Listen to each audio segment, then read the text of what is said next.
नमस्कार। ज़िंदगी सुपरफास्ट में आप सभी का बहुत बहुत स्वागत, वंदन, अभिनंदन।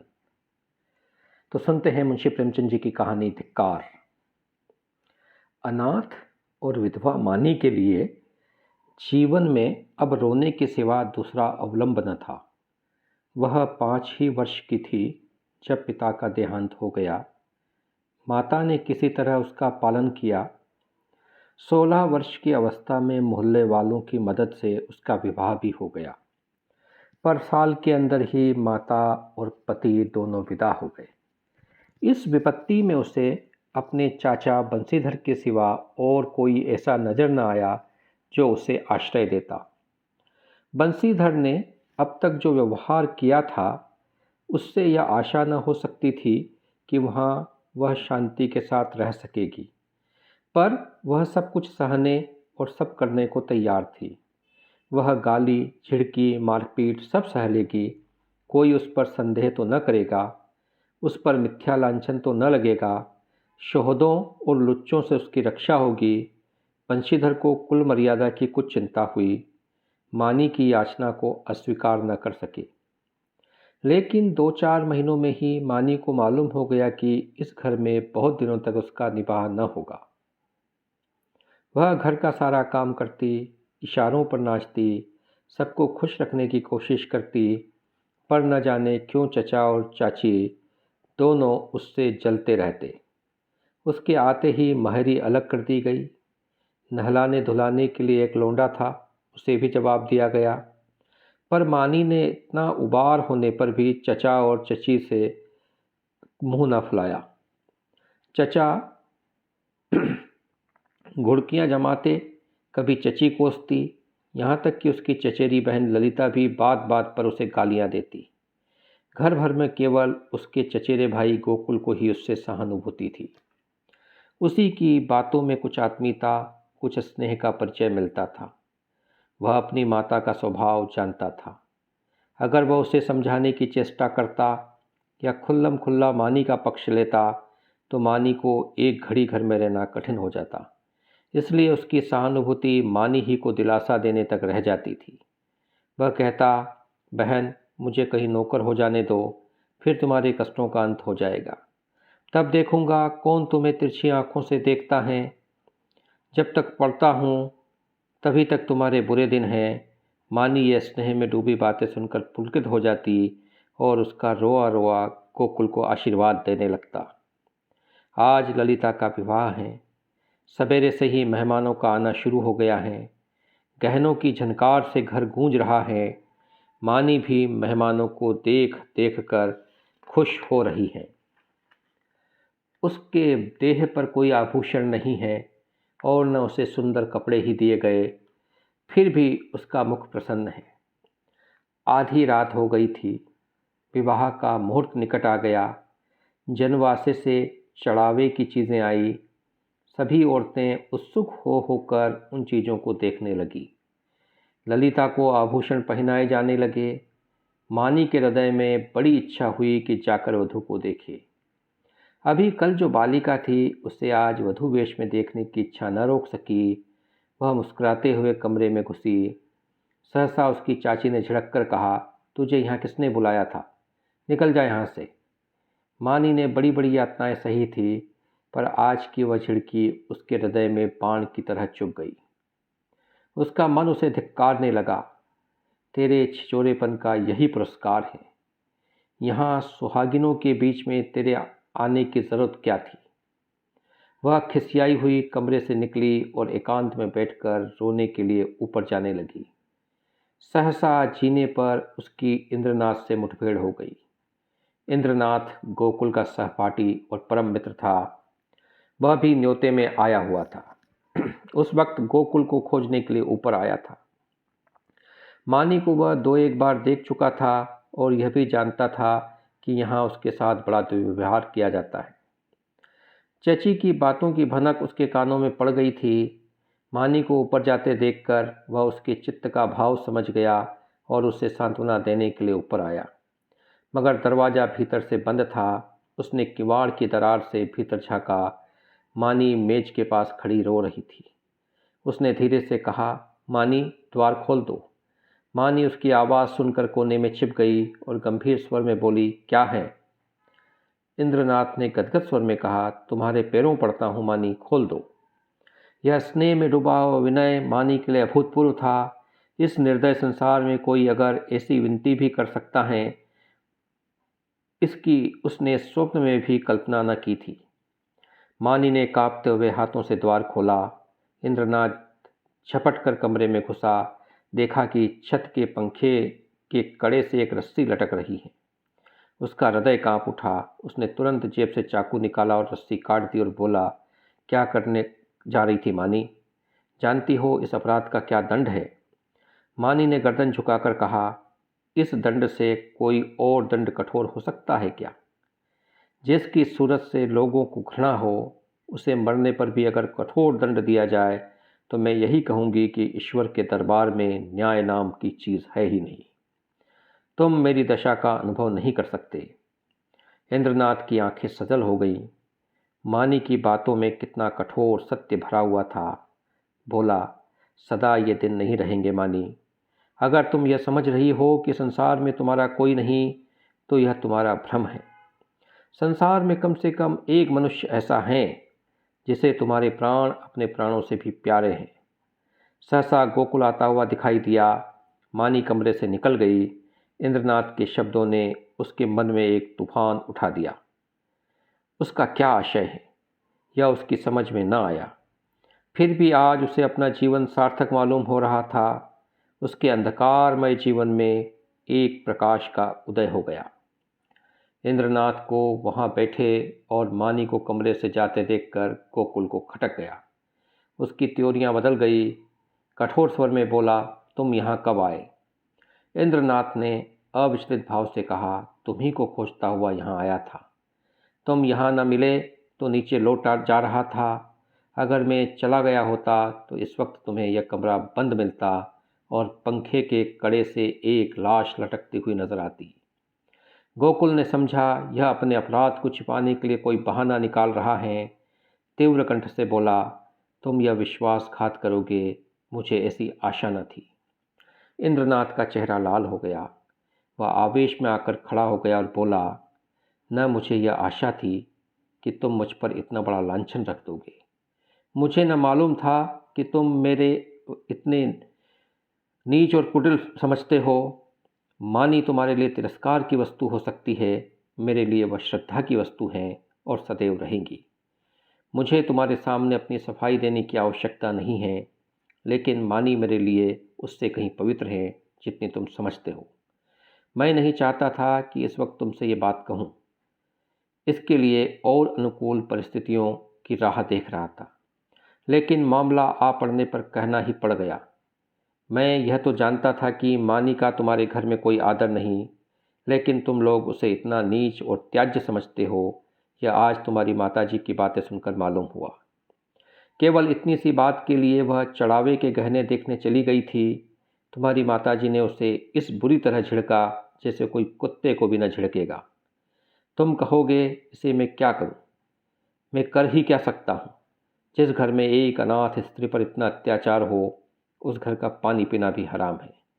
अगर तुमने अपनी माता को पहले ही दिन समझा दिया होता तो आज यह नौबत न आती। तुम इस इल्ज़ाम से नहीं बच सकते। तुम्हारे घर में आज विवाह का उत्सव है। मैं तुम्हारे माता पिता से कुछ बातचीत नहीं कर सकता, लेकिन तुमसे कहने में कोई संकोच नहीं है कि मैं मानी को अपना जीवन सहचरी बनाकर अपने आप को धन्य समझूंगा। मैंने समझा था अपना कोई ठिकाना करके तब यह प्रस्ताव करूंगा, पर मुझे भय है कि और विलंब करने में शायद मानी से हाथ धोना पड़े। इसलिए तुम्हें और तुम्हारे घर वालों को चिंता से मुक्त करने के लिए मैं आज ही यह प्रस्ताव किए देता हूँ। गोकुल के हृदय में इंद्रनाथ के प्रति ऐसी श्रद्धा कभी न हुई थी। उस पर ऐसा संदेह करके वह बहुत लज्जित हुआ। उसने यह अनुभव भी किया कि माता के भय से मैं मानी के विषय में तटस्थ रहकर कायरता का दोषी हुआ हूँ। यह केवल कायरता थी और कुछ नहीं। कुछ झेंपता हुआ बोला, अगर अम्मा ने मानी को इस बात पर झिड़का तो यह उसकी मूर्खता है। मैं उनसे अवसर मिलते ही पूछूंगा। इंद्रनाथ बोला, अब पूछने पाछने का समय निकल गया। मैं चाहता हूँ तुम मानी से इस विषय में सलाह करके मुझे बतला दो। मैं नहीं चाहता कि अब वह यहाँ क्षण भर भी रहे। मुझे आज मालूम हुआ कि वह गर्विणी प्रकृति की स्त्री है और सच पूछो तो मैं उसके स्वभाव पर मुग्ध हो गया हूँ। ऐसी स्त्री अत्याचार नहीं सह सकती। गोकुल ने डरते डरते कहा, लेकिन तुम्हें मालूम है वह विधवा है। जब हम किसी के हाथों अपना असाधारण हित होते देखते हैं तो हम अपनी सारी बुराइयां उसके सामने खोलकर रख देते हैं। हम उसे दिखाना चाहते थे कि हम आपकी इस कृपा के सर्वथा अयोग्य नहीं हैं। इंद्रनाथ ने मुस्कुराकर कहा, मैं जानता हूँ, सुन चुका हूँ, और इसीलिए तुम्हारे बाबूजी से कुछ कहने का मुझे अब तक साहस नहीं हुआ। लेकिन न जानता तो भी इसका मेरे निश्चय पर कोई असर न पड़ता। मानी विधवा ही नहीं, अछूत हो, उससे भी गई बीती हो, वह भी हो, फिर भी मेरे लिए वह रमणी रत्न है।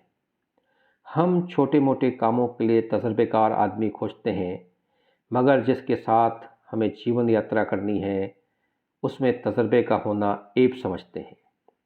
मैं न्याय का गला घोटने वालों में नहीं हूँ। विपत्ति से बढ़कर तजर्बा सिखाने वाला कोई विद्यालय आज तक नहीं खुला। जिसने इस विद्यालय में डिग्री ले ली उसके हाथों में हम निश्चिंत होकर जीवन की बागडोर दे सकते हैं। किसी रमणी का विधवा होना मेरी आंखों में दोष नहीं, गुण है। गोकुल ने प्रसन्न होकर कहा, लेकिन तुम्हारे घर के लोग।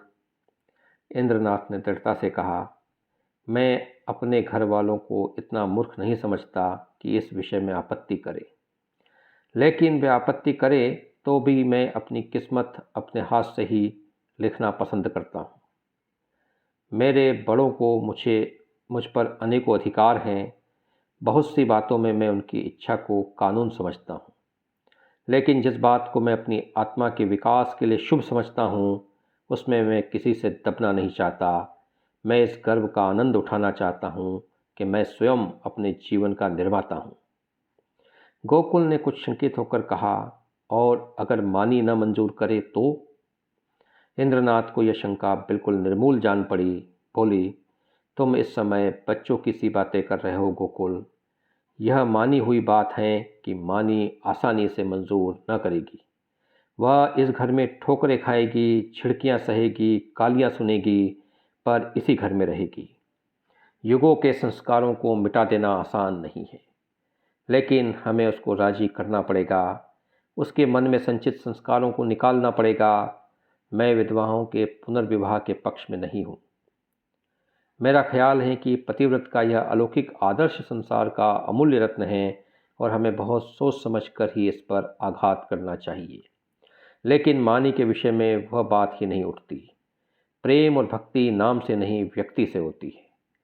जिस पुरुष की उसने सूरत भी नहीं देखी उससे उसे प्रेम कैसे हो सकता है?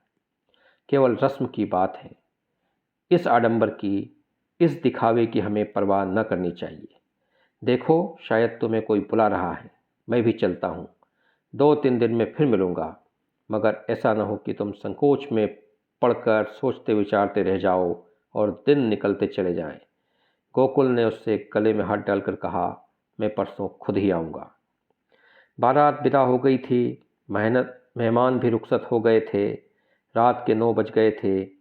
विवाह के बाद की नींद मशहूर है। घर के सभी लोग सरे शाम से सो रहे थे। कोई चारपाई पर, कोई तख्त पर, कोई ज़मीन पर, जिसे जहाँ जगह मिल गई वहीं सो रहा था। केवल मानी घर की देखभाल कर रही थी और ऊपर गोकुल अपने कमरे में बैठा हुआ समाचार पत्र पढ़ रहा था। सहसा गोकुल ने पुकारा, मानी, एक गिलास ठंडा पानी तो लाना, बड़ी प्यास लगी। मानी पानी लेकर ऊपर गई और मेज पर पानी रखकर लौटना ही चाहती थी कि गोकुल ने कहा, जरा मानी, तुमसे कुछ कहना है। मानी ने कहा, अभी फुर्सत नहीं है भाई, सारा घर सो रहा है, कहीं कोई घुस आए तो लोटा थाली भी ना बचे। गोकुल ने कहा, घुस आने दो। मैं तुम्हारी जगह होता तो चोरों से मिलकर चोरी करवा देता। मुझे इसी वक्त इंद्रनाथ से मिलना है। मैंने उससे आज मिलने का वचन दिया है। देखो, संकोच मत करना, मैं जो बात पूछ रहा हूँ उसका जल्द उत्तर देना। देर होगी तो वह घबराएगा। इंद्रनाथ को तुमसे प्रेम है, यह तुम जानती हो ना। मानी ने मुंह फेर कर कहा, यही बात कहने के लिए मुझे बुलाया था? मैं कुछ नहीं जानती। गोकुल बोला, खैर यह वह जाने और तुम जानो, वह तुमसे विवाह करना चाहता है। वैदिक रीति से विवाह होगा, तुम्हें स्वीकार है। मानी की गर्दन शर्म से झुक गई, वह कुछ जवाब न दे सकी। गोकुल ने फिर कहा, दादा और अम्मा से यह बात नहीं कही गई, इसका कारण तुम जानती ही हो। वह तुम्हें घुड़कियां दे देकर, जला जला कर चाहे मार डालें, पर विवाह करने की सम्मति कभी न देंगे। इससे उनकी नाक कट जाएगी। इसलिए अब इसका निर्णय तुम्हारे ही ऊपर है। मैं तो समझता हूँ तुम्हें स्वीकार कर लेना चाहिए। इंद्रनाथ तुमसे प्रेम तो करता ही है, यूँ भी निष्कलंक चरित्र का आदमी और बला का दिलेर। भय तो उसे छू ही नहीं गया। मुझे तुम्हें सुखी देखकर सच्चा आनंद होगा। मानी के हृदय में एक वेग उठ रहा था, मगर मुंह से आवाज़ न निकली। गोकुल ने अब की खींच कर कहा, देखो मानी, यह चुप रहने का समय नहीं है। सोचती क्या हो? मानी ने कांपते हुए स्वर में कहा, हाँ। गोकुल के हृदय का बोझ हल्का हो गया। मुस्कुराने लगा। मानी शर्म के मारे वहाँ से भाग गई। शाम को गोकुल ने अपनी माँ से कहा, अम्मा, इंद्रनाथ के घर आज कोई उत्सव है। उसकी माता अकेली घबरा रही थी कि कैसे काम होगा।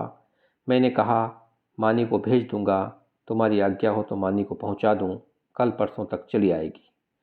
मानी उसी वक्त वहां आ गई। गोकुल ने उसकी ओर कनखियों से ताका।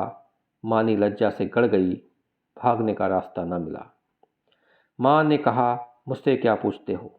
वह जाए, ले जाओ। गोकुल ने कहा, कपड़े पहनकर तैयार हो जाओ, तुम्हें इंद्रनाथ के घर चलना है।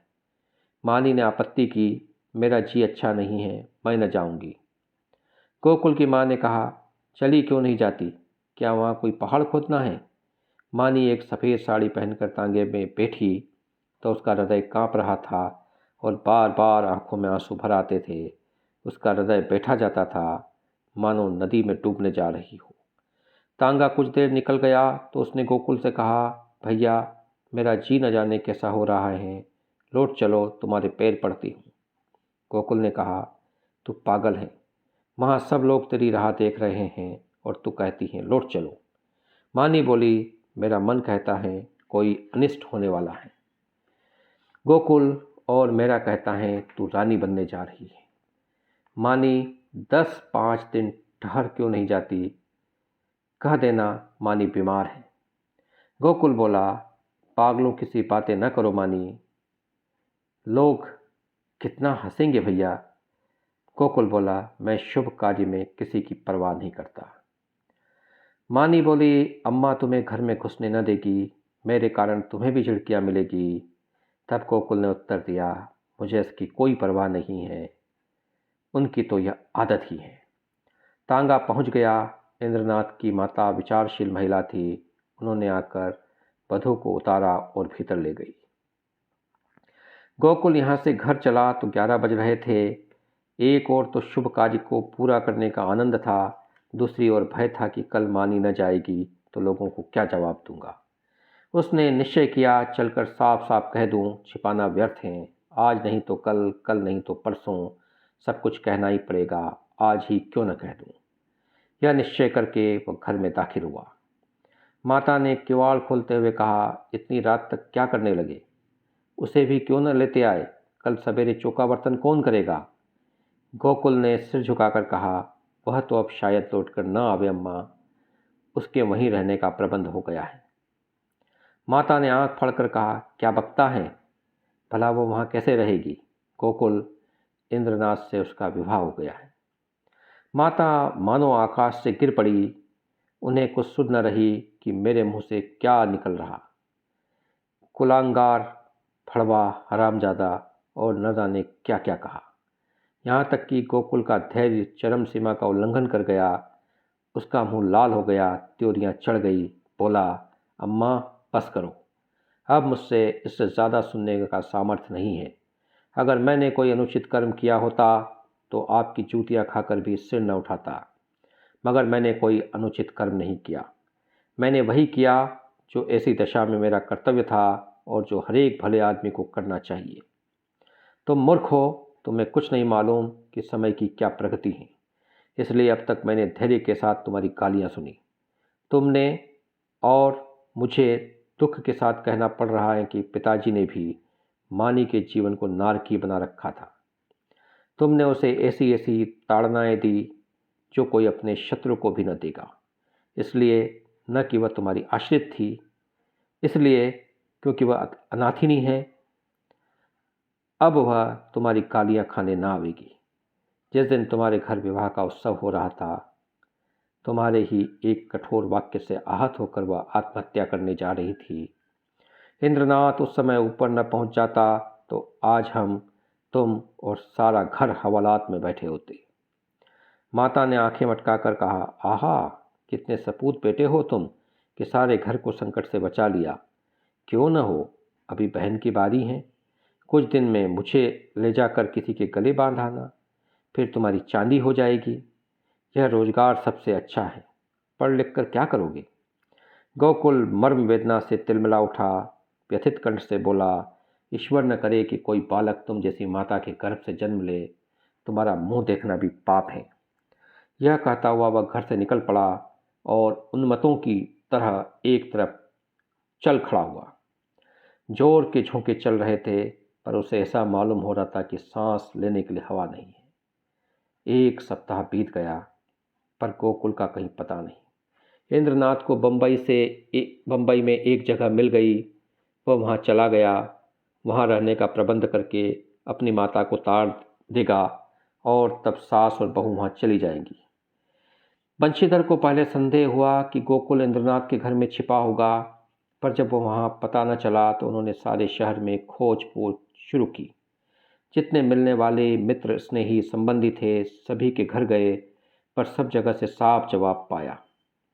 दिन भर दौड़ धूप कर शाम को घर आते तो स्त्री को आड़े हाथों लेते और कोसो लड़के को, पानी पी पी कर कोसो, न जाने तुम्हें कभी बुद्धि आएगी भी या नहीं। गई थी चुड़ैल, जाने देती, एक बोझ सिर से टला, एक महरी रख लो काम चल जाएगा।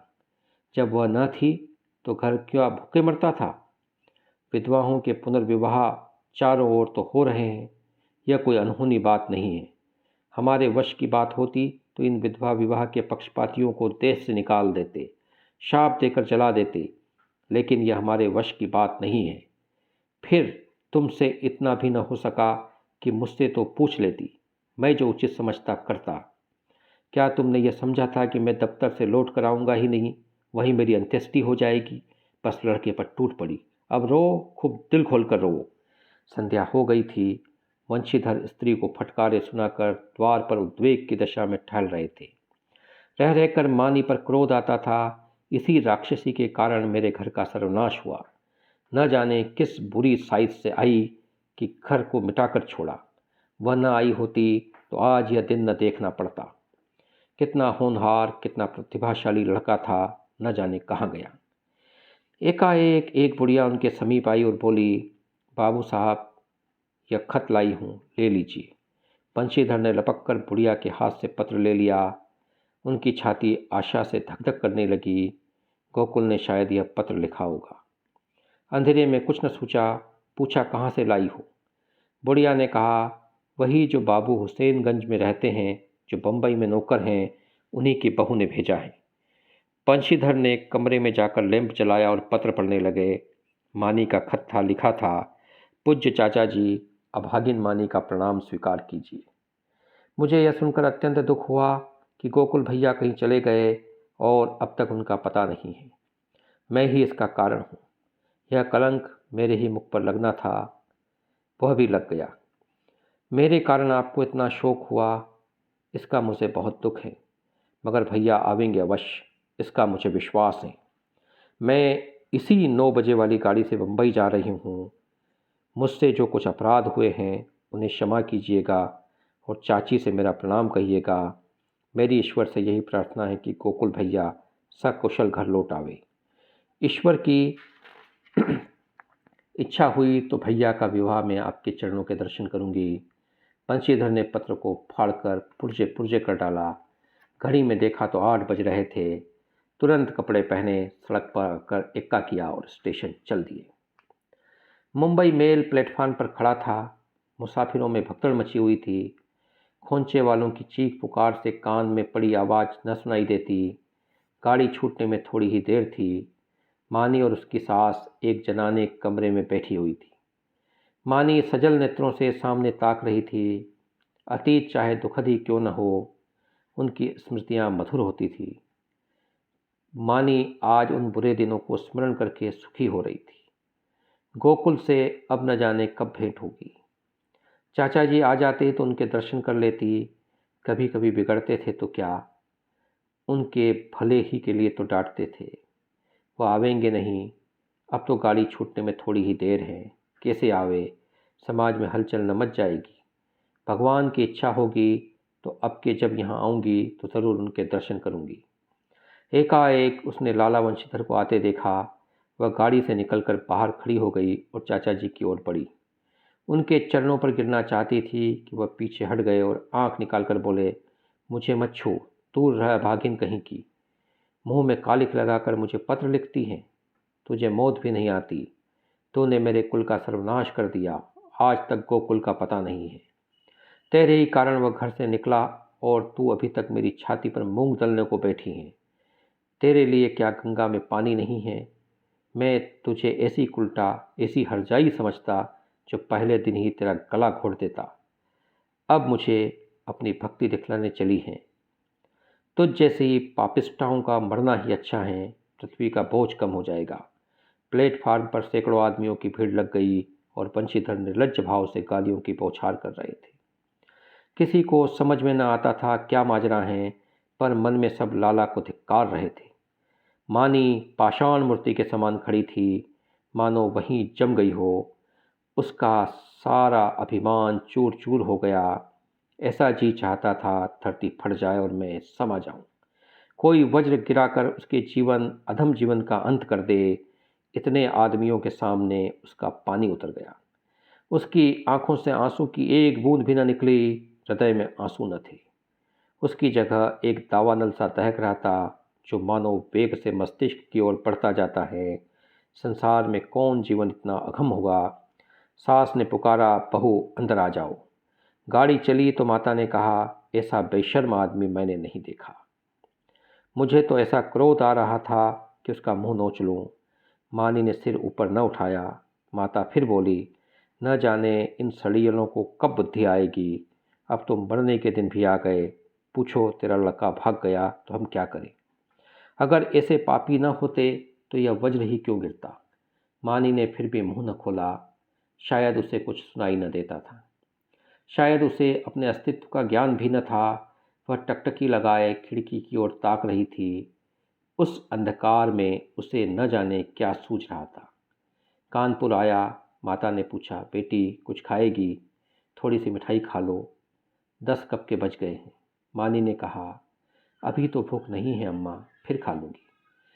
माता सोई, मानी भी लेटी, पर चचा की वह सूरत आंखों के सामने खड़ी थी और उनकी बातें कानों में गूंज रही थी। आह, मैं इतनी नीच हूँ, ऐसी पतित, कि मेरे मर जाने से पृथ्वी का भार हल्का हो जाएगा।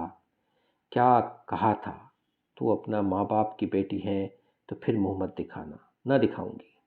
जिस मुँह पर काली माँ लगी हुई हो, किसी को दिखाने की इच्छा भी नहीं है।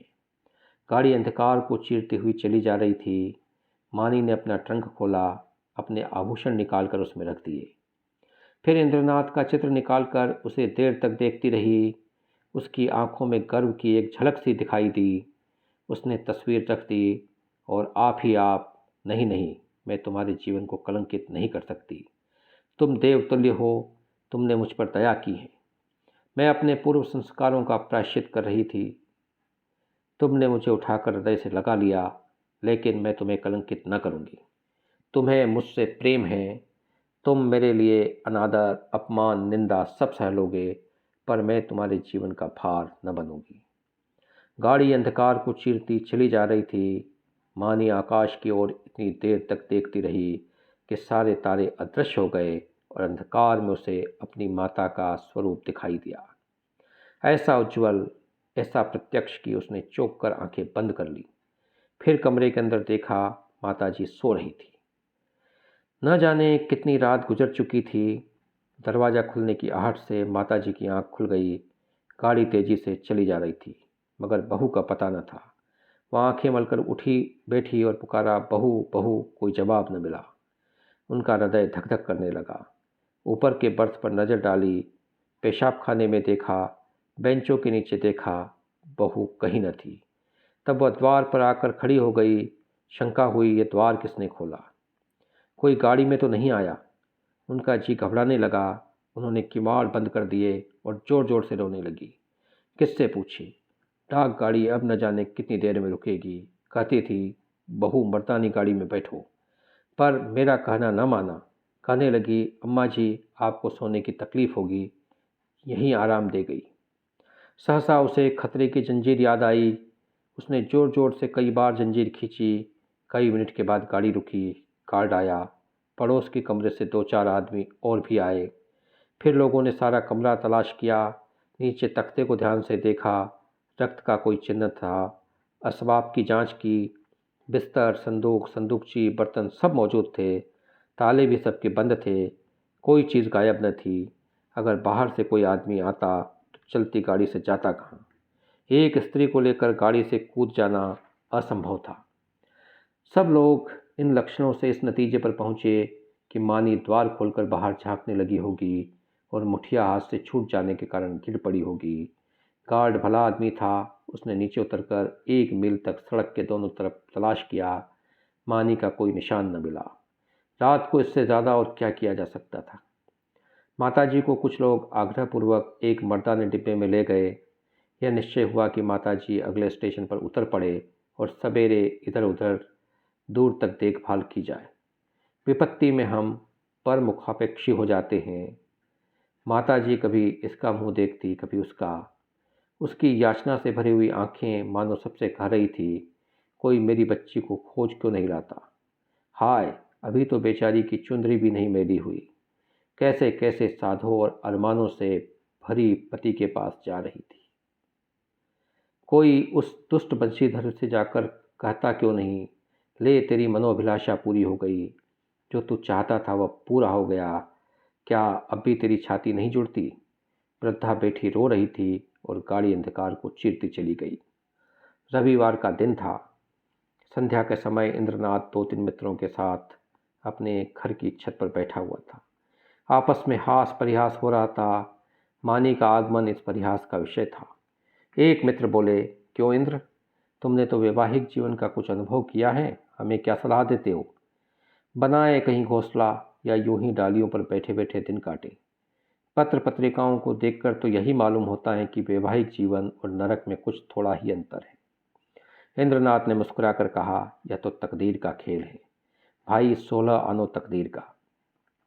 अगर एक दशा में वैवाहिक जीवन नरक तुल्य है तो दूसरी दशा में स्वर्ग से कम नहीं। दूसरे मित्र बोले, इतनी आज़ादी तो भला क्या रहेगी? इंद्रनाथ, इतनी क्या, इसकी शतांश भी न रहेगी। अगर तुम रोज़ सिनेमा देखकर 12 बजे घर लौटना चाहते हो, 9 बजे सोकर उठना चाहते हो और दफ्तर से 4 बजे लौटकर ताश खेलना चाहते हो, तो तुम्हें विवाह करने से कोई सुख न होगा। और जो हर महीने सूट बनवाते हो, तब शायद साल भर में भी न बनवा सको। श्रीमती जी तो आज रात की गाड़ी से आ रही हैं। हाँ, मेल से। मेरे साथ चलकर उन्हें रिसीव करोगे ना? यह भी पूछने की बात है। अब घर कौन जाता है, मगर कल दावत खिलानी पड़ेगी। सहसा तार के चपरासी ने आकर इंद्रनाथ के हाथ में तार का लिफाफा रख दिया। इंद्रनाथ का चेहरा खिल उठा। झट तार को खोलकर पढ़ने लगा। एक बार पढ़ते ही उसका हृदय थक से हो गया। सांस रुक गई। सिर घूमने लगा। आंखों की रोशनी लुप्त हो गई, जैसे विश्व पर काला पर्दा पड़ गया हो। उसने तार को मित्रों के सामने फेंक दिया और दोनों हाथ से मुंह ढांपकर फूट फूट कर रोने लगा। दोनों मित्रों ने घबराकर तार उठा लिया और पड़ते ही हतबुद्धि से दीवार की ओर ताकने लगे। क्या सोच रहे थे और क्या हो गया? तार में लिखा था, मानी गाड़ी से कूद पड़ी, उसकी लाश लालपुर से 3 मील पर पाई गई। मैं लालपुर में हूँ, तुरंत आओ। एक मित्र ने कहा, किसी शत्रु ने झूठी खबर भेज दी है। दूसरे मित्र ने कहा, हाँ, कभी कभी लोग ऐसी शरारतें करते हैं। इंद्रनाथ ने शून्य नेत्रों से उनकी ओर देखा, पर मुंह से कुछ बोले नहीं। कई मिनट तीनों आदमी निर्वाक निस्पंद बैठे रहे। एकाएक इंद्रनाथ खड़े होकर बोले, मैं इस गाड़ी से जाऊंगा। बम्बई से 9 बजे रात को गाड़ी छूटती थी। दोनों मित्रों ने चटपट बिस्तर आदि बांधकर तैयार कर दिया। एक ने बिस्तर उठाया, दूसरे ने ट्रंक। इंद्रनाथ ने चटपट कपड़े पहने और स्टेशन चले। निराशा आगे थी, आशा रोती हुई पीछे। 1 सप्ताह गुजर गया था। लाला वंशीधर दफ्तर से आकर द्वार पर बैठे ही थे कि इंद्रनाथ ने आकर प्रणाम किया। वंशीधर उसे देखकर चौंक पड़े। उसके अनपेक्षित आगमन पर नहीं, उसकी विकृत दशा पर। मानो वीतराग शोक सामने खड़ा हो, मानो कोई हृदय से निकली हुई आह मूर्तिमान हो गई हो। वंशीधर ने पूछा, तुम बम्बई चले गए थे ना? इंद्रनाथ ने जवाब दिया, जी हाँ, आज ही आया हूँ। वंशीधर ने तीखे स्वर में कहा, गोकुल को तो तुम ले भी थे। इंद्रनाथ ने अपनी अंगूठी की ओर ताकते हुए कहा, वह मेरे घर पर है। वंशीधर के उदास मुख पर हर्ष का प्रकाश दौड़ गया। बोले, तो यहाँ क्यों नहीं आए? तुमसे कहाँ उसकी भेंट हुई? क्या बम्बई चला गया था? जी नहीं, कल मैं गाड़ी से उतरा तो स्टेशन पर मिल गए। तो जाकर लेवा लाओ ना, जो किया अच्छा किया। यह कहते हुए वह घर में दौड़े। एक क्षण में गोकुल की माता ने उसे अंदर बुलाया। वह अंदर गया तो माता ने उसे सिर से पांव तक देखा। तुम बीमार थे क्या भैया? चेहरा क्यों उतना उतरा हुआ है? इंद्रनाथ ने कुछ उत्तर न दिया। गोकुल की माता ने पानी का लोटा रखकर कहा, हाथ मुँह धो लो बेटा। गोकुल हैं तो अच्छी तरह, कहाँ रहे इतने दिन? तब से सैकड़ों मन्नतें मान डाली, आया क्यों नहीं? इंद्रनाथ ने हाथ मुँह धोते हुए कहा, मैंने तो कहा था चलो, लेकिन डर के मारे नहीं आते। और था कहाँ इतने दिन? कहते थे देहातों में घूमता रहा। तो क्या तुम अकेले बम्बई से आए हो? जी नहीं, अम्मा भी आई हैं। गोकुल की माता ने कुछ सकुचा कर पूछा, मानी तो अच्छी तरह हैं? इंद्रनाथ ने हंसकर कहा, जी हाँ, अब वह बड़े सुख से हैं, संसार के बंधनों से छूट गई। माता ने विश्वास करके कहा, चलो नटखट कहीं की, बेचारी को कोस रहा था, अगर इतनी जल्दी बम्बई से लौटकर क्यों आए? इंद्रनाथ ने मुस्कुराते हुए कहा, क्या करता, माता जी का तार मुंबई में मिला कि मानी ने गाड़ी से कूदकर प्राण दे दिए। वह लालपुर में पड़ी हुई थी, दौड़ा हुआ आया, वहीं दाहक्रिया की, आज घर चला आया। अब मेरा अपराध क्षमा कीजिए। वह और कुछ न कह सका। आंसुओं के वेग ने गला बंद कर दिया। जेब से एक पत्र निकालकर माता के सामने रखता हुआ बोला, उसके संदूक में यह पत्र मिला है। गोकुल की माता कई मिनट तक मर्माहत सी बैठी जमीन की ओर ताकती रही। शोक और उससे अधिक पश्चाताप ने सिर को दबा रखा था। फिर पत्र उठाकर पढ़ने लगी, स्वामी, जब यह पत्र आपके हाथों में पहुंचेगा, तब तक मैं इस संसार से विदा हो जाऊंगी। मैं बड़ी अभागिन हूँ, मेरे लिए संसार में स्थान नहीं है। आपको भी मेरे कारण क्लेश और निंदा ही निंदा मिलेगी। मैंने सोचकर देखा और यही निश्चय किया कि मेरे लिए मरना ही अच्छा है। मुझ पर आपने जो दया की थी, उसके लिए आपको क्या प्रतिदान करूं? जीवन में मैंने कभी किसी वस्तु की इच्छा नहीं की, परंतु मुझे दुख है कि आपके चरणों पर सिर रखकर न मर सकी। मेरी अंतिम याचना है कि मेरे लिए आप शोक न कीजिएगा। ईश्वर आपको सदा सुखी रखे। माताजी ने पत्र रख दिया और आंखों से आंसू बहने लगे। बरामदे में बंशीधर निस्पंद खड़े थे, जैसे मानी लज्जानत उनके सामने खड़ी थी। तो हमने कहानी सुनी धिक्कार, और ये कहानी एक जो जीवन की कठोर सच्चाई है उसको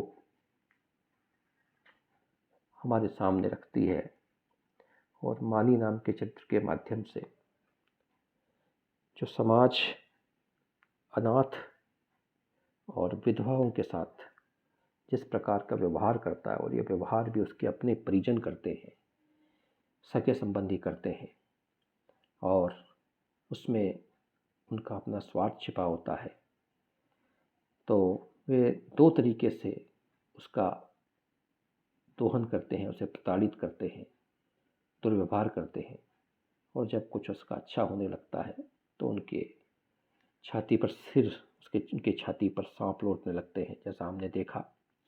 और एक स्थिति में आकर के वह मनुष्य इस संसार से विदा हो जाना बेहतर समझता है। हालांकि आत्महत्या करना अपने आप में एक बहुत बड़ा पाप है, किंतु मनुष्य जब अपने आप से हार जाता है तो, या जब वह अपने किसी अत्यंत प्रियजन को अपमानित और हार से बचाना चाहता है, तब ऐसा कठोर निर्णय करता है।